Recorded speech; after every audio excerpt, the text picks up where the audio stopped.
welcome back to a new video. So in this video we're looking at my trip to the Overlord Show, which is in Denmead. I say trip, I was taking part in the event basically. I was doing British Army in Northern Ireland around sort of the mid to late 70s, sort of early 80s. So I might have some pictures I'll put up at the end of this video about that. But the main reason for this video is looking at some other kits from around the world, mainly in the Soviet bloc area and of the neutral, and one or two of the neutral countries during the Cold War, and of World War II as well. We'll get into one of those as well. So yeah, so really hope you enjoyed, and something different for the channel, and see you guys at the end. Okay, I'm joined here by Dom, and he's going to go a rundown of his kit. Perfect. So, hi, my name's Dom. I've got an impression of the basic infantry kit of a soldier in the Yugoslav army. So, starting off with the uniform, this is a M77 style uniform. It was made out of gabardine. It's the typical uniform of all members of the army from about 1979 up until the fall of Yugoslavia. Next to me, standard infantry rifle, M70 AB2, folding stock. These were basically a copy of the AK-47, which was then heavily modified with a grenade adapter. The actual kit, the actual webbing is rather basic. It was in service with the Yugoslav army from their formation post-war in 1945 all the way up to the end. It's rather basic, leather strap, wire straps, and also belts. M70 bayonets. You also have here the M1 respirator bag. It's a copy of the American design. Inside the M1 respirator. If I turn around, on my back we have the M75 combat backpack. This was used to carry all items that was needed for fighting in the day. M1943 American shovel as well, which was used right up until the end, so way past its sell-by date. The actual backpack, the M75, like I said, it would carry all the things that you would need during the day. Your canteen and mess kit was carried in there rather than on the belt. It was to obviously help the weight distribution, as well as your rations, spare ammunition and grenades. Helmet is the M59. This was eventually replaced from 1985 with a better design underneath the M59-85 with a new liner, but this is the most common model that was used for the JNA all throughout. We also have a T-Tovka, which was the service cap, similar to the pilotka used in the Soviet Union, but was the traditional hat of the partisans all the way up. Oh, fantastic. And sort of the boots as well, if possible. Yeah, certainly. I'll move this out of the way. So the boots are M71s. It's not the official designation, but it's the designation used by most collectors to designate them. It's a double buckle system, similar to the French and Czech boots. Really sturdy. These replace some awful buckle jack boots. As you can see as well, the trousers are tucked into them and then flared over the top. That is absolutely fantastic. Really appreciate it, Don. Thank you very much. Thank you. Okay, I'm joined here by Walter and Levi, and we're going to go through some Swiss kit. Over to you. Right, we're going to have to cut here because I need to think. I've got some of my mind going. Just jump cut. Right, this is Levi wearing the Kampfanzug N61 uniform, the first iteration of the famous Alpentank uniforms used by the Swiss Army throughout the Cold War. On his head he has an Ord 49 Schiffli, the side cap with folding peak and neck protector. It was standard among Swiss forces in various forms from about 1926 until the 1990s when TAV 90 caps replaced it.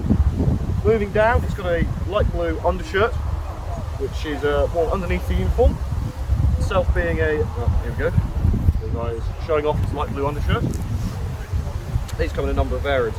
Over the top of that he has his camouflage jacket itself, which has no webbing, and instead you merely put things into the pockets of the uniform. We've got space for magazines, your NBC kit, food, toilet paper, your field dressing, gas mask on the back, canteen, water bottle, so on and so forth. On the shoulders there are epaulets, where we have these little loops.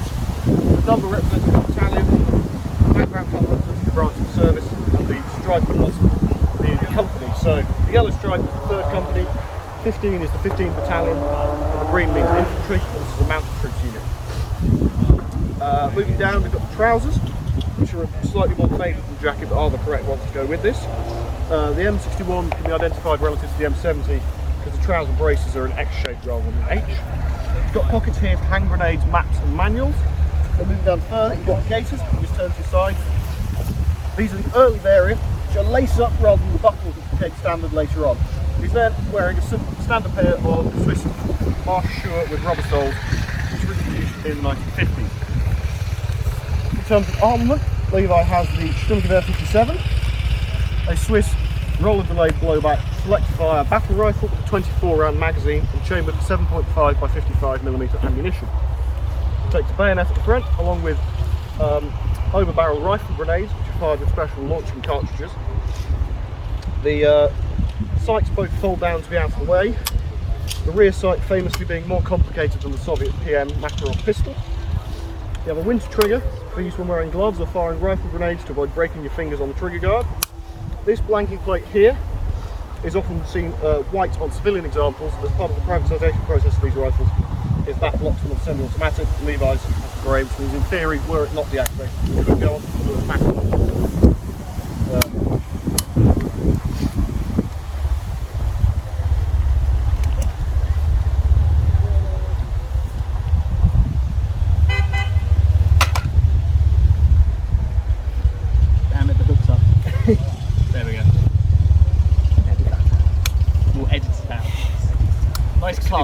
There we go.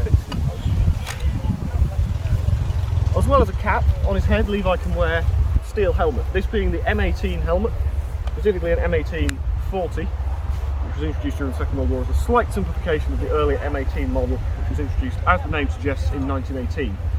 These have a black charcoal sort of paint finish that's very matte and non-reflective. Over the top, Levi has a camouflage cover, and these are reversible with a greenish pattern, then more of an autumn pattern with more browns and yellows. This is tightened onto the helmet with a drawstring that ties at the back. Very nice. Also in the field, So I turn around for this. the hood from the jacket, if you weren't issued with a camouflage helmet cover, goes over the top of your helmet and is shaped to do this with an M18. Final interesting feature. Oh yes, another interesting feature I'm trying to find out where it is. is the. I'll get You it. manipulate it. Gone. Has it been ripped No, out? the pocket Oh, right. is, as originally devised, a face veil to further break up the silhouette and hide Levi when he's in the forest. This is then tightened with the drawstring on the front, so as to keep it in place and not flap around, revealing the skin.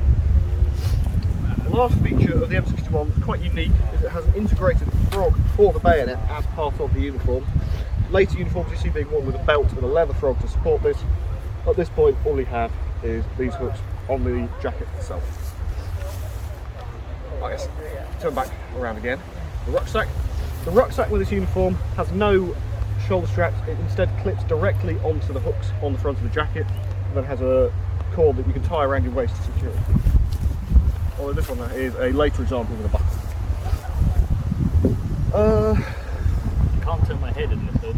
No, not that. I think that's it. Well, if that's the case, then I'll do one final thing for you, which is the.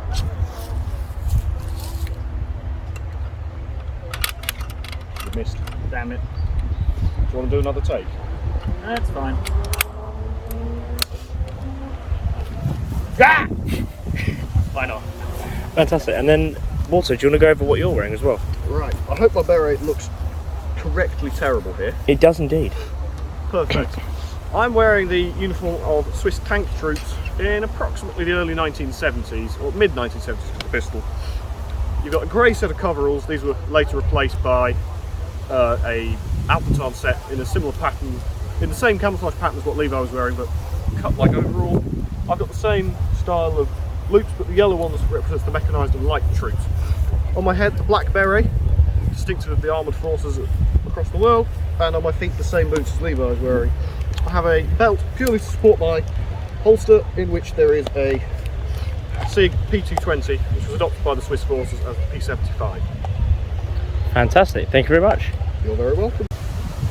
Hi, I'm Sam. I've come today as the Socialist Army of Albania. So, starting off with the cap, we've got a very basic cap which is supposedly from the time in World War II where the partisans were liberating the country, and Enver Hoxha was their kind of glorious leader, and they had the idea of a peasants or a proletariat-led resistance, and this is where the inspiration for the cap came from. Moving down, we have some inspirations from later on in China. So, for example, with the water bottle and the chest rig, they were heavily inspired from the Chinese design, or Chicom, which was obviously used for the Type 56. And with me at the moment is just an AK-47 or an AKM. The Albanians used quite a few different weapons, AKM, Type 56, SKS, mainly anything they could really get their hands on. Shifting from one sphere to another, they basically had to use what they could get, and practiced a cadre system whereby they kind of were trying to be as self-sufficient as possible. Fantastic. Do you want to talk a little bit about your camo as well? Yeah, sure. So the camo is originally inspired from, I believe, the Russian World War II or end of World War II kind of design, and obviously it's quite useful during summer with this variant. Albania, again, having looked on sources like Camopedia, they had quite a few different examples. Looking at reference pictures, they use these quite a lot during parades, but I could not find much in the way of reference material, which has been one of my biggest struggles with Albania kind of kit and impressions. But so far, this is one of the patterns. There are similar other ones, but this is one of them which I've been able to find so far, at least. Fantastic. And the boots? Boots. So these, finding references for Albanian boots, I've been struggling with, but they appear to use jack boots, or boots where they'd come up to here. So with these ones, I will admit, they're not Albanian. They are actually Bulgarian People's Army, but this is the closest thing I could get to the original thing. And on that note, the belt buckle I've got is again one of the original designs from the partisan period, but the actual belt itself I actually made. Very similar in colour and everything as well for reference pictures, but effectively the belt didn't use very much in the way of holding things, unless you had like a pistol holster. As you can see, quite a lot of the materials are either over the shoulder like this, and some of the earlier issue AK mag pouches, or on the chest like this kind of rig. A lot of this equipment was used well into the 90s, as the country didn't have a lot of funds, and some of these bits of equipment, uniform, also ended up in the hands of the Kosovo Liberation Army, and obviously their kind of fight against the Serbian occupiers of Kosovo. Oh, fantastic. From their perspective. Oh, fantastic. And then I think the last bit is probably the helmet, I think, as well. Yeah, sure. So the helmet, the Albanians used a few different types, again, just depending on what they had available. This example is a GK80, which is from China. Again, it was one of the later styles which they were gifted or given by the communists during that time, and obviously served as another part of effectively like a lend-lease in a way, or a support agreement after the split that occurred between the Albanians and the Soviets around the 60s, and especially after 68, which is when they turned more towards, or pivoted more towards Mao, and the Chinese being more Stalinist. And for the hatred of revisionists. They stuck to their friends who they perceived at the time. Oh, fantastic. Really, really thank you, Sam. Really appreciate that. Thank you. So, here we have George, and he's going to go over the Swiss kit of the World War II, isn't it? World War II, thank you very much. There's a Swiss infantryman as he would have appeared in 1940. To begin with, has a M18 helmet, has a familiar profile from the German 1916 pattern. Has the Order 26/40 uniform, spun from very fine wool. Main change is the cuff insignia, red for artillery, star for observer. Will be tasked with directing and choosing targets. Fairly basic harness, white straps, mostly with canvas instead of leather as a simple cost-saving measure. Pouches each carry 2 charger clips of 7.5 by 55 GP11, total of 48 rounds. To the side, we've got 1918 pattern bayonet. Press tag is next in.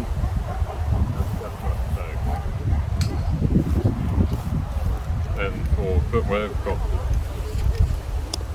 3 typical mountaineer hobnail boots.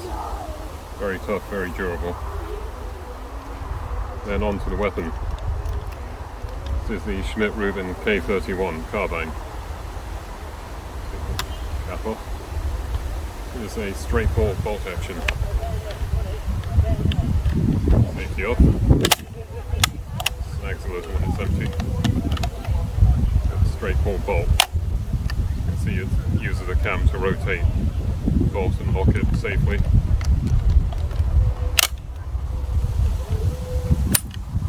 It holds 6 rounds in a removable magazine, but it's always clip fed.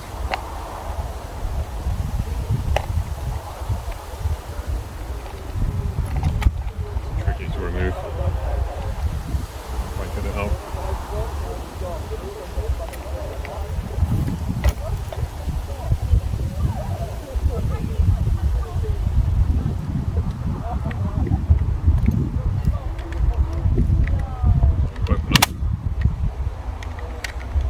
Push the rounds in,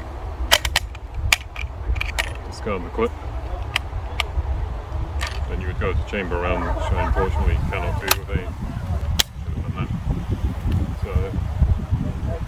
The Schmidt-Rubin series is renowned for its quality and accuracy.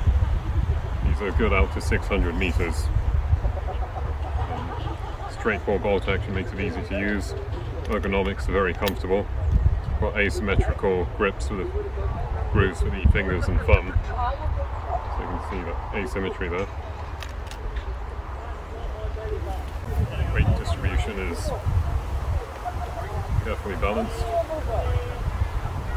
make for a very comfortable rifle to shoot.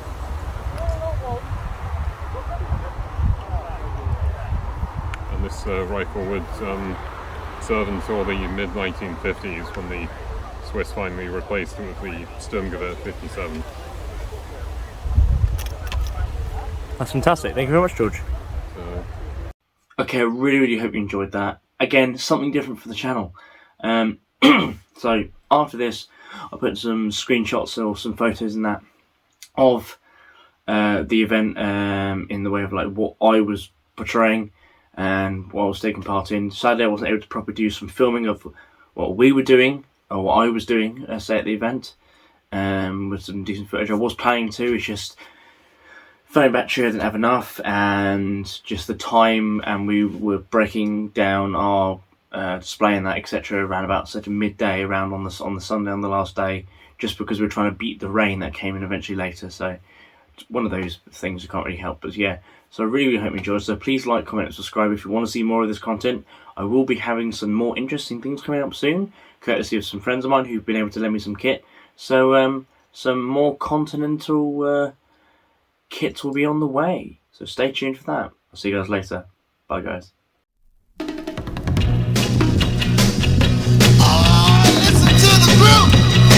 Come on. Dance party, boogaloo party. Come on, everybody. Dance party, boogaloo party.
And now for something completely different.